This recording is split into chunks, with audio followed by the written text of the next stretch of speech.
Assalamualaikum teman-teman. Kenalin, nama saya Hasnal Latima dari NIM 10 dan teman saya bernama Dwi Roni Febrianto NIM 44. Tugas ini kami buat untuk memenuhi tugas biokimia perairan dengan judul metabolisme dan air. Sepertinya melihat judulnya saja sudah sangat menarik ya. Oke, kalau sangat menarik jangan lupa ditonton terus ya. Nah, kalian semua pasti sudah tahu kan apa itu metabolisme? Kalau belum tahu, saya jelasin lagi ya. Metabolisme adalah proses reaksi kimia yang meliputi penyusunan atau anabolisme dan pembongkaran atau katabolisme zat-zat yang terjadi di dalam tubuh makhluk hidup. Reaksi metabolisme membutuhkan bantuan enzim tertentu untuk mengubah suatu senyawa kimia. Selain itu, metabolisme dapat disebut juga sebagai reaksi enzimatis karena terjadinya metabolisme selalu menggunakan katalisator enzim atau senyawa yang mempercepat proses reaksi tanpa habis bereaksi. Berdasarkan kebutuhan energinya, reaksi metabolisme dapat dibagi menjadi dua, yaitu ada katabolisme dan anabolisme. Katabolisme yakni reaksi yang membutuhkan energi, sedangkan anabolisme yakni reaksi yang menghasilkan energi.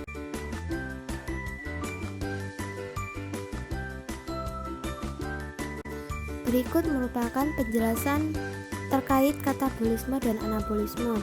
Katabolisme adalah reaksi pemecahan atau pembongkaran senyawa kimia kompleks yang mengandung energi tinggi menjadi senyawa sederhana yang mengandung energi lebih rendah. Tujuan utama katabolisme adalah untuk membebaskan energi yang terkandung di dalam senyawa sumber. Reaksi katabolisme disebut sebagai reaksi eksogenik atau reaksi yang membebaskan energi dalam bentuk ATP. Katabolisme terjadi melalui proses respirasi seluler. Respirasi seluler sendiri dibagi menjadi dua, yaitu ada respirasi aerob dan respirasi anaerob. Respirasi aerob yaitu respirasi yang membutuhkan oksigen, contohnya yaitu ada proses respirasi. Kemudian respirasi anaerob yaitu respirasi yang tidak menggunakan oksigen, contohnya yaitu ada proses fermentasi.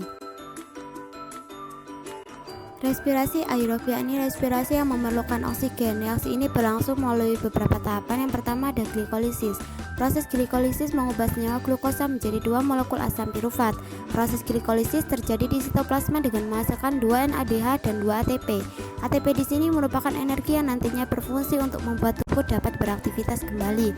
Yang kedua ada dekarboksilasi oksidatif atau DO. Proses DO ini mengubah 2 asam pirufat yang dihasilkan pada tahapan glikolisis menjadi 2 asetil-CoA dan CO2. Proses ini dilakukan di matris mitokondria.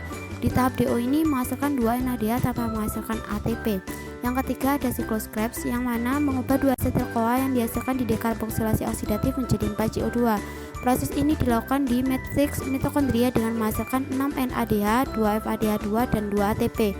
Yang keempat ada transport elektron respirasi yang meliputi 10 NADH dan 2 FADH2 yang didapat dari tahapan sebelum transport elektron respirasi.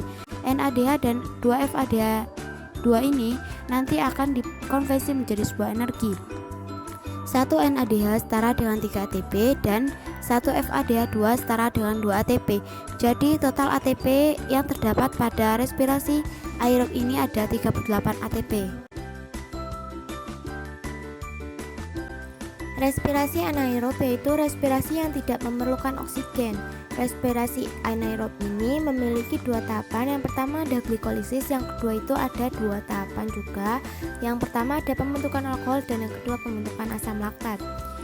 Glikolisis sebelumnya sudah dijelaskan bahwasanya glikolisis itu mengubah glukosa menjadi 2 asam pirufat. 2 asam pirufat ini nanti akan diproses menjadi pembentukan alkohol, bisa juga menjadi pembentukan asam laktat.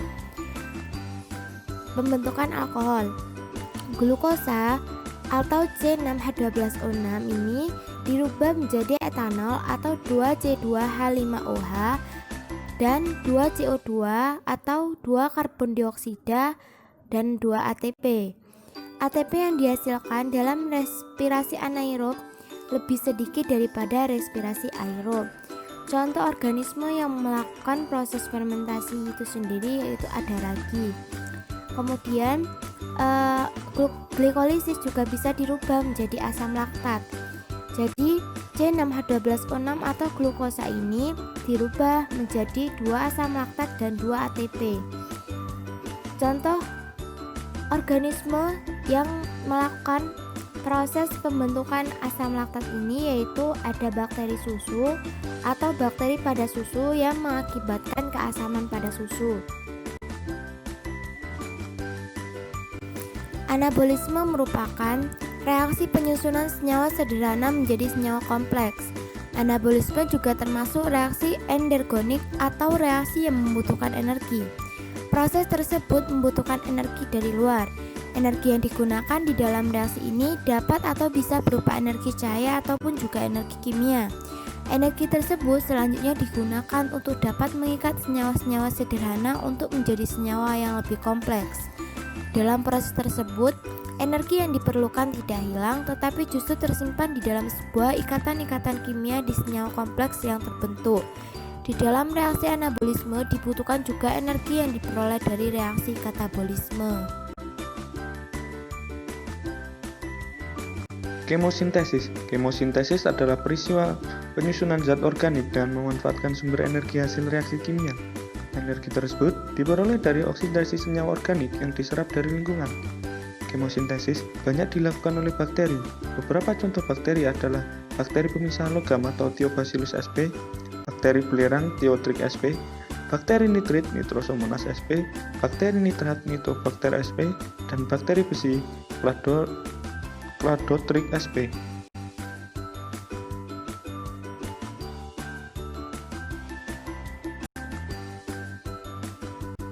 Air merupakan zat cair pada kondisi standar tidak memiliki rasa, bau, maupun warna, dan terdiri atas hidrogen dan oksigen dengan rumus kimia H2O. Secara alami, air memiliki 3 wujud sekaligus, seperti padat atau es, cair atau air, dan gas atau uang air. Air memiliki kemampuan untuk melarutkan zat kimia seperti garam, asam, gas, serta molekul organik. Dengan demikian, tidak jarang air disebut sebagai zat pelarut universal. Pentingnya air bagi kehidupan. Air penting sekali bagi kehidupan. Yang pertama yakni untuk menjaga suhu sistem. Yang kedua sebagai pelarut senyawa ionik maupun molekuler organik. Yang ketiga, air digunakan sebagai reaksi biokimia.